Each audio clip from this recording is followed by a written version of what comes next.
ദൈവനാമത്തിന് മഹത്വമുണ്ടായിരിക്കട്ടെ. എൻ്റെ പേര് സിസ്റ്റർ ജയൻ. ഞാൻ വരുന്നത് തൃശ്ശൂർ ജില്ലയിൽ നിന്നാണ്. ഞാൻ ഉടമ്പടി എടുത്തത് 2022 ഡിസംബർ 19-ാം തീയതിയാണ്.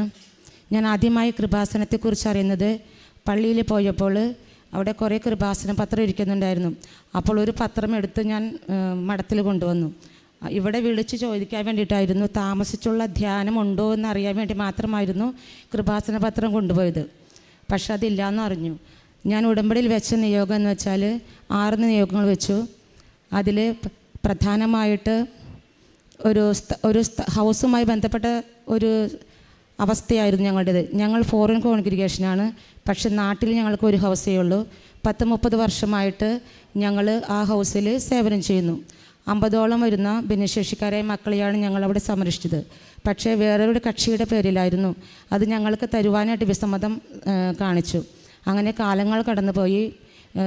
നാട്ടിൽ വരുന്ന സിസ്റ്റേഴ്സിന് താമസിക്കാനോ മറ്റ് സിസ്റ്റേഴ്സിന് അവിടെ ഇടപഴകാനോ വളരെ ബുദ്ധിമുട്ടായിരുന്നു.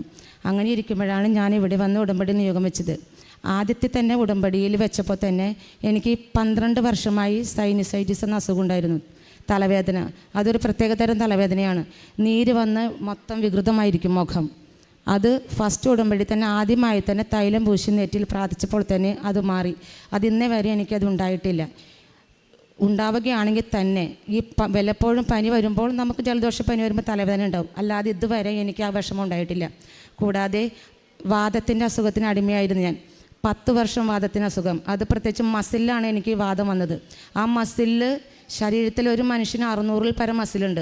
ആ മസിലിൽ മൊത്തം നീരും വേദനയും.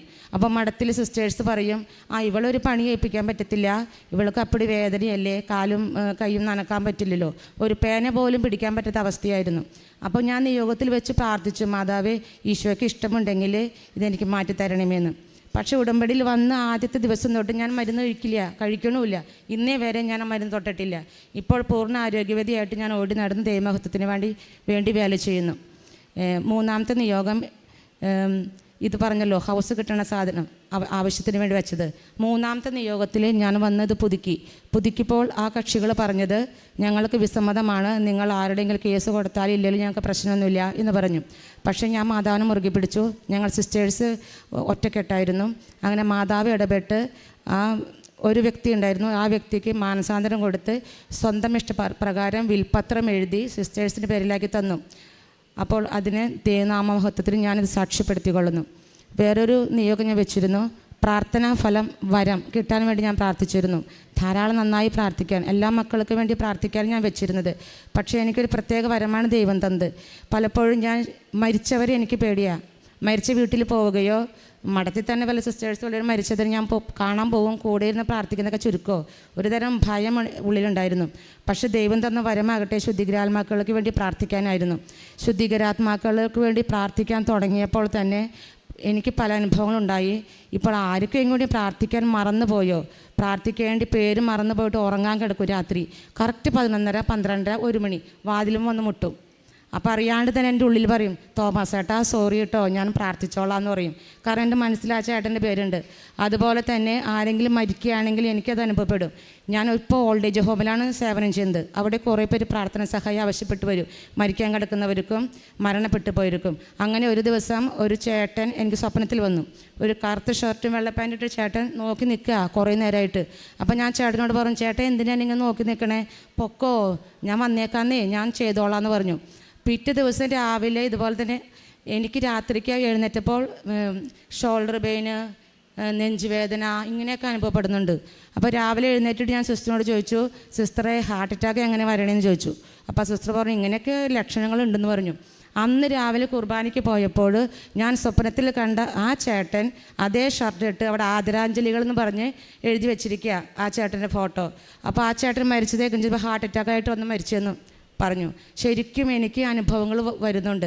അപ്പോൾ അങ്ങനത്തെ ഒരു പ്രത്യേക അനുഗ്രഹം കിട്ടിയിട്ടുണ്ട്. കൂടാതെ ഞങ്ങളുടെ കൂട്ടത്തിലുള്ള ഒരു സിസ്റ്ററിന് കഴുത്തനക്കാൻ മേല, വേരിക്കോസ്, മുട്ട് തേയ്മാനം, ഒരു തികച്ച് 5 മിനിറ്റ് പോലും നടക്കാത്ത സിസ്റ്ററാണ്. കഴുത്ത് തിരിക്കാനും പിടിക്കാനും പറ്റത്തില്ല. അപ്പോൾ അഖണ്ഡ ജപമാലയിൽ ഞാൻ നേർന്ന് സിസ്റ്ററിനെ കൊണ്ടുവന്നോളാം. അങ്ങനെ ഞങ്ങൾ നിയോഗം വെച്ച് സിസ്റ്ററിന് വേണ്ടി പ്രാർത്ഥിച്ചു. സിസ്റ്റർ അഖണ്ഡ ജപമാല വന്ന് പൂർത്തിയാക്കി. ഇപ്പോൾ ഒരു അസുഖമില്ല, ഓടി നടക്കുക. അതിന് ദൈവനാമമഹത്വം ഞാൻ സാക്ഷ്യപ്പെടുത്തിക്കൊള്ളുന്നു. പിന്നെ അടുത്ത സാക്ഷി എന്ന് പറയുന്നത് ഞങ്ങൾക്ക് വരുമാന മാർഗം. ഞങ്ങൾ ഫോറിനേഴ്സായാലും ജർമ്മനി അമേരിക്കയിലൊക്കെ സിസ്റ്റേഴ്സ് ഉണ്ട്, അവരൊക്കെ അവരുടെ കീഴിൽ വർക്ക് ചെയ്യുന്നു. ഞങ്ങൾക്ക് നാട്ടിലൊരു ഹൗസ് ഉണ്ടെന്ന് പറഞ്ഞല്ലോ, അത് തുടർച്ചയായ 2018 മുതൽ 4 വർഷം വെള്ളം കയറും.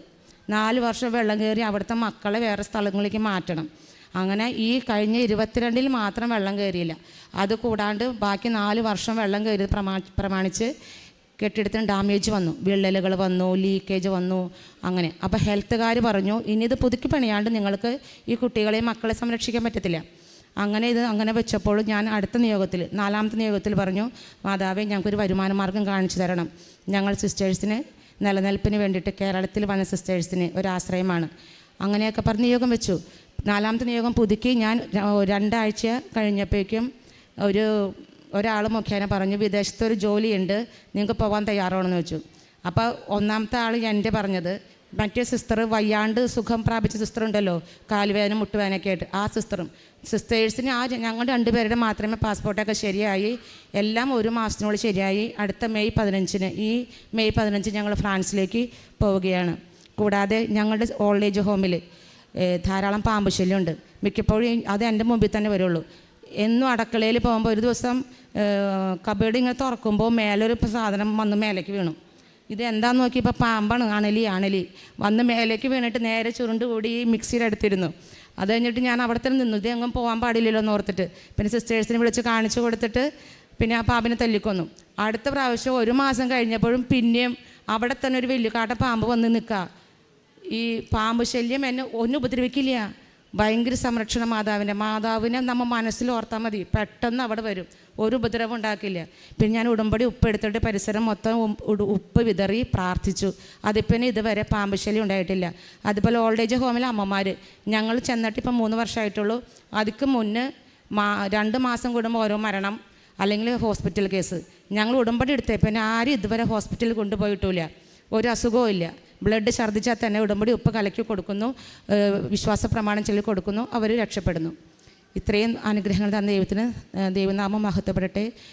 അതുപോലെ തന്നെ പ്രേക്ഷിത പ്രവർത്തനം ഞാൻ കൃപാസന പത്രം ആശുപത്രികളിലെ ബസ്സുകളിലെ ഓട്ടോ ഡ്രൈവർമാർക്ക് വീടുകളിൽ കയറിയിറങ്ങി കൊടുക്കായിരുന്നു. കാരുണ്യ പ്രവർത്തനം ഞാൻ ഓൾഡ് ഏജ് ഹോമിൽ ചെയ്യുന്ന കൂടാതെ വീടുകളിൽ രോഗികളായി കിടക്കുന്ന അവരെ പോയി കണ്ട് അവരെ ആശ്വസിപ്പിക്കാറുണ്ട്. പിന്നെ പലപ്പോഴും ചെറിയ സഹായങ്ങളൊക്കെ പണമായാലും എന്തായാലും ചെയ്യാറുണ്ട്. ഇത്രയും ചെയ്തു തന്ന പരിശുദ്ധ അമ്മയ്ക്കും ഈശോയ്ക്കും 1000 നന്ദി പറയുന്നു. കരങ്ങളടിച്ച് നമുക്ക് ദൈവത്തിൻ്റെ നാമം മഹത്വപ്പെടുത്താം. തൃശ്ശൂരിൽ നിന്ന് വന്ന സിസ്റ്റർ ജെയിൻ പറഞ്ഞ സാക്ഷ്യം വ്യക്തമാണ്. കൃപാസനത്തിലോട്ട് കടന്നു വന്ന് മരിയൻ ഉടമ്പടിയെടുത്ത് പ്രാർത്ഥിക്കുന്ന പ്രധാനമായിട്ടുള്ള ഒരു നിയോഗം എന്ന് പറയുന്നത്, എത്ര വർഷമായിട്ട് ആ ഹൗസിൽ സിസ്റ്റേഴ്സ് ശുശ്രൂഷ ചെയ്യുന്നുണ്ട്? 30 വർഷമായിട്ട് ശുശ്രൂഷ ചെയ്തുകൊണ്ടിരുന്നൊരു ഹൗസാണ്.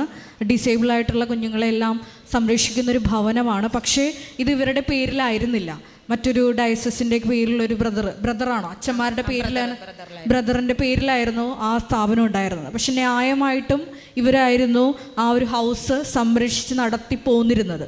അപ്പോൾ ഇത് ഇവരുടെ കയ്യിൽ നിന്ന് കൈവിട്ടു പോകുന്ന അവസ്ഥയിൽ, അത് കിട്ടാതെ വന്നിരുന്ന അവസ്ഥയിൽ കൃപാസനത്തോട് കടന്നു വന്നപ്പോൾ ദൈവമാതാവ് തന്നെ ഈ സിസ്റ്ററിനെ ഓർമ്മിപ്പിച്ചു, ഈ ഒരു വിഷയം ഉടമ്പടിയിൽ എഴുതണമെന്ന്. തുടർന്ന് പുതുക്കി പ്രാർത്ഥിക്കുമ്പോഴും സിസ്റ്റർ ആ നിയോഗം തന്നെ എഴുതുന്നുണ്ട്.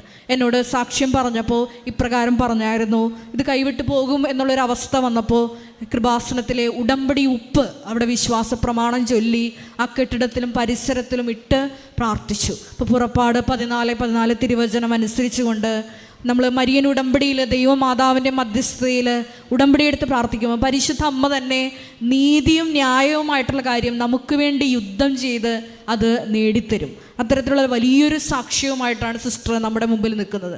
അതുമാത്രമല്ല, സിസ്റ്റർ നേരത്തെ പറഞ്ഞതുപോലെ 2018 മുതൽ പ്രളയമൊക്കെ കയറി ആ ബിൽഡിങ്ങൊക്കെ നശിച്ച് അത് ദ്രവിച്ചൊരവസ്ഥയിലാണ്. അപ്പോൾ പുതിയ ബിൽഡിങ് പണിയണം, അപ്പോൾ അതിന് വരുമാനം ഇവർക്ക് അവരുടെ കയ്യിൽ പൈസയൊന്നുമില്ല.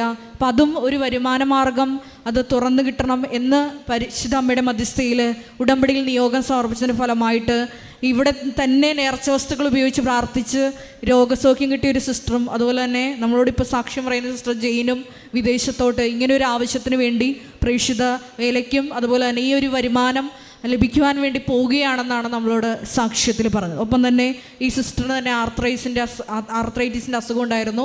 സിസ്റ്റർ പറഞ്ഞ പോലെ തന്നെ ഒരു പേന പോലും കൈകൊണ്ട് ഉയർത്തിപ്പിടിക്കാൻ പറ്റാത്തൊരവസ്ഥയിൽ കമ്മ്യൂണിറ്റിയിൽ നിന്നൊക്കെ ഒത്തിരി കുത്തുവാക്കുകളൊക്കെ കേട്ടു. പക്ഷെ നമുക്കറിയാം ഈശോ തന്നെയാണ് ഓരോ സഹനങ്ങളിലൂടെയെല്ലാം നമ്മളെ വളർത്തുന്നതും നടത്തുന്നതും കൃപയിൽ നിറയ്ക്കുന്നതുമല്ല.